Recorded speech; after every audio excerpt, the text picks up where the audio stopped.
Today is Saturday, July the 1st, 2017. We are near Aarhus. I don't know how well you can see all those birds there, but we're about to scatter a few birds at the end here.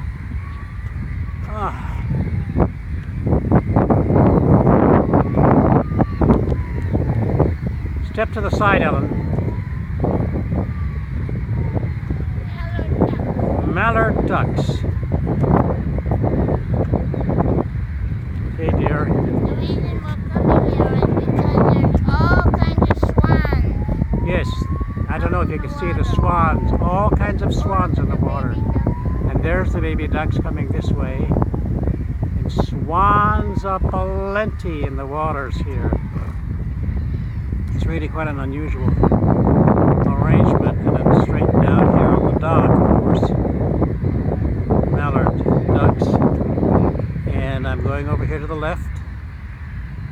You can see the endless cloud of white birds there. They just circle, circle, circle. I don't know why. And all the white things in the water are swans. All the white things in the water are swans. This is indeed an unusual place.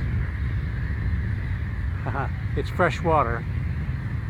So I hope you've enjoyed this. We certainly are. I am enjoying being here.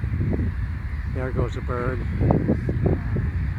Yes, a seagull. Okay, well, I guess we'll leave these birds in peace here. We're quite close to them, but we will leave them in peace.